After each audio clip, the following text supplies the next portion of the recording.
Minister for interior Sheikh Rashid Ahmad sahab ji. शुक्रिया जनाब speaker साहब, मुझे खुशी है कि मेरे साथी मरहूम शेर अफगन का फर्जंद आज इस स्टेज पे इज़्ज़त अफ़ज़ा है। उन्होंने भी एक तारीख़ी यहाँ किरदार अदा किया और मैं दावे से कह सकता हूँ मैं उनके साथ बतौर शागिर्द पार्लिमानी प्रैक्टिस सीखने के लिए सुबह जाया करता था। 1 साल तक उन्होंने इस हाउस की बहुत खिदमत की, बल्कि आपसे बहुत ज़्यादा खिदमत की। मैं मुख्तसर तरीन अभी मेरे सलाउद्दीन साहब दीनी ताकत और क़ुव्वत हैं बॉर्डर्स के बारे में। हम जी अफ़गान बॉर्डर फेंसिंग कर रहे हैं, सलाउद्दीन साहब 88% कर दी है, मज़ीद 22% 30 जून तक कर देंगे। इस वक्त जब मैं आपसे मुखातिब हूँ सलाउद्दीन साहब, 38 जगह पे लड़ाई हो रही है 38 जगह पे लड़ाई हो रही है और 2300-2400 अफगान आर्मेंट्स ट्रुप विद ऑर्नामेंट्स उन्होंने तालिबान को ज्वाइन कर लिया। और ऐसे आलम में हम सिर्फ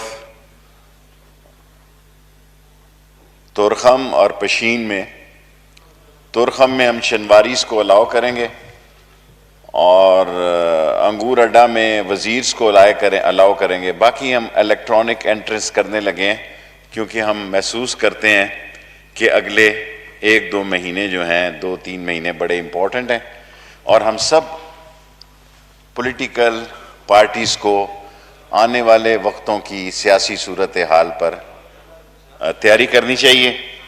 मैं मसले का हल सिर्फ एक ही समझता हूँ कि हमने ये जितने मसाइल पैदा हुए महंगी बिजली के मुआहदे किए, अगर इन महंगी बिजली के मुआहदों को रिकंसिडर कर लिया जाए तो ये सारे मसले अपनी मौत आप मर जाएंगे। और इमरान खान ने गुज़श्ता 3 साल में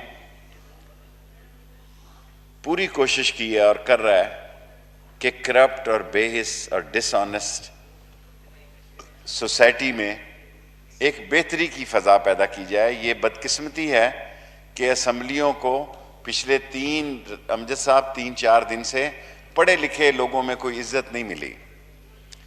जो पढ़ा लिखा आदमी है उसने कोई इसको अच्छी नज़र से नहीं देखा जो कुछ असम्बलियों के अंदर हुआ, लेकिन शुक्र है खुदा का कि एक बेहतरी की फ़ज़ा आई है, एक बेहतरी का माहौल बना है। और इस बेहतरी के फ़ज़ा में बहुत इम्पॉर्टेंट वक्त आ सकता है मुस्तकबिल करीब में। अमेरिकन चाइनीज़ पॉलिटिक्स जो है और चीन आप शुरू हो जाएं, ऊपर से मलेशिया, इंडोनेशिया, जिबूटी से लेके इंडिया से लेके पाकिस्तान। हमारे यहाँ एक बहुत बड़ी इन्वेस्टमेंट है ग्वादर की, जिस पे के सब लोगों का यकजा होना जो है वो बहुत ज़रूरी है। और IMF के पास सारे ही जाते हैं जी, मैं तो रहा हूं, एक पॉलिटिकल वर्कर हूं।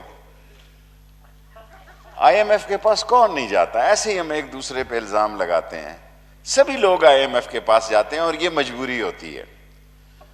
और ये मजबूरी होती है, इसका प्रेशर जो है, इसका डाउनफॉल जो है, इसका रिएक्शन जो है वो बराह रास्त लोगों पर इसलिए पड़ता है कि ख़जाने के हालात हम ठीक नहीं कर सके। First time $9 billion Imran Khan के दौर में ओवरसीज़ पाकिस्तानियों ने भेजे हैं, वरना हमें रोज़ कशकोल लेकर जाना पड़ता था अपने पड़ोसी मुल्कों में।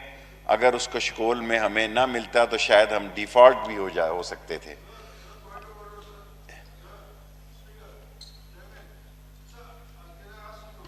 तालपुर साहब, पॉइंट ऑफ ऑर्डर बजट में नहीं होता जी। आप समझते हैं आप पार्लिमानी सिस्टम के। Thank you.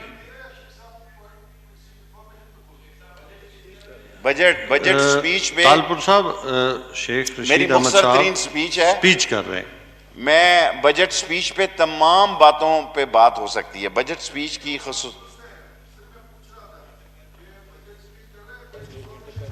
मैं बजट स्पीच कर रहा हूं। तालपुर साहब, शेख रशीद अहमद साहब ने, मिनिस्टर फॉर इंटीरियर ने 2 घंटे पहले इनके रिक्वेस्ट की थी कि वो स्पीच करेंगे। मैंने पेशावर जाना था, वरना मैं मंडे को कर सकता हूं। आप किसी चीज पे भी आप डिस्कस कर सकते हैं बजट के ऊपर। Thank you very much. और इस हुकूमत प्लीज, ने मेरे ख्याल में एक अच्छा माहौल बना है तो इंटरप्ट करना मुनासिब। आप बड़े सीनियर पार्लियामेंटेरियन है। थैंक यू वेरी मच जी।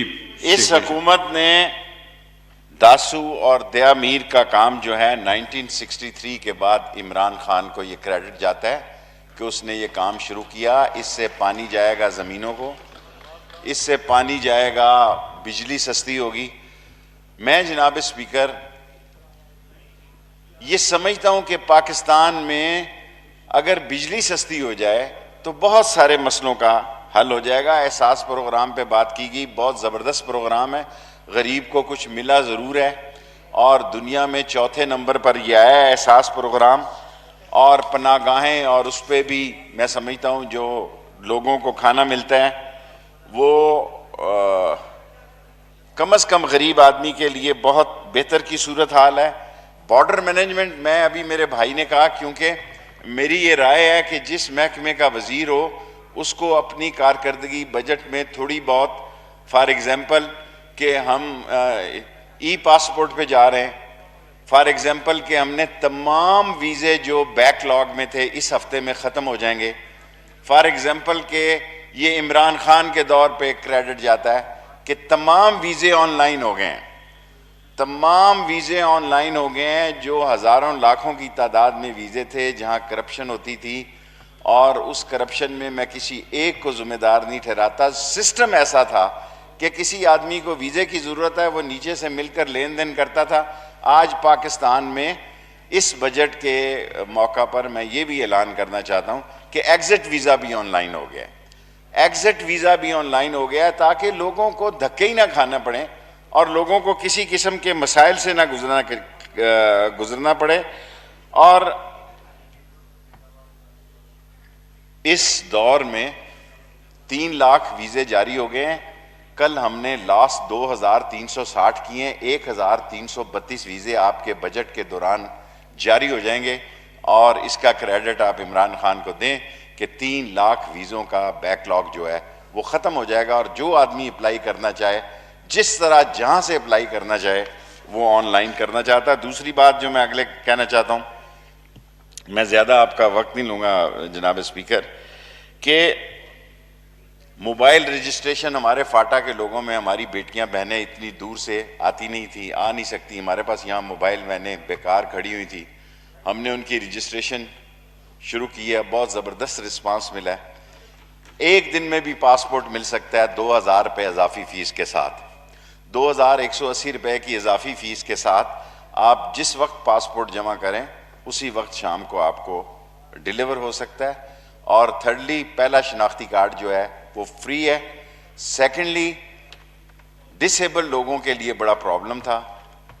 मैं ये इसलिए कह रहा हूँ कि हर वज़ीर को चाहिए कि बजट स्पीच में जो अवामी मसाइल हैं उसको हल करने के लिए अगर कुछ काम हुआ है तो उसका जिक्र कर दे। अगर इस पर कोई बुरा भी मनाए तो कोई बात नहीं, उनके भी शुक्रगुजार होना चाहिए।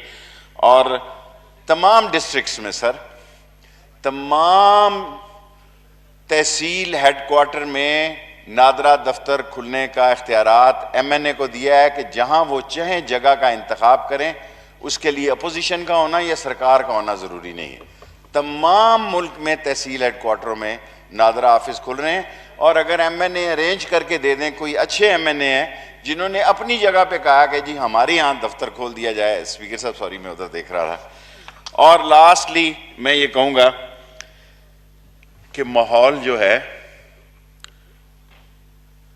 3 साल हुकूमत के गुजर गए हैं, 4 साल मैं एक सर मैं तो एक वर्कर की हैसियत से, आप वजीर को छोड़ें, मेरी 15वीं वजारत है ये, मैं वर्कर की हैसियत से ये बात अर्ज करना चाहता हूँ इस ऐवान में, क्योंकि 3 साल के बाद इलेक्शन मुहिम शुरू हो जाती है। चौथा साल इलेक्शन मुहिम का होता है। बड़े बड़े हलके हैं, 4-4 लाख का वोटर है, लोग अपनी मनसूबा बंदी करते हैं। 4 साल की, मेरे ख्याल में, मैं पहले दिन से ये राय रखता हूँ कि 4 साल की हुकूमत के बाद लोग इलेक्शन में उतर जाते हैं। हमें बेहतर इलेक्शंस के मामलात की तरफ जाना चाहिए, बेहतरी के हालात की तरफ जाना चाहिए। और लास्टली कि पॉलिटिकली पाकिस्तान में वो वक्त आ गया है कि हमें तलखियों को ख़त्म करना है।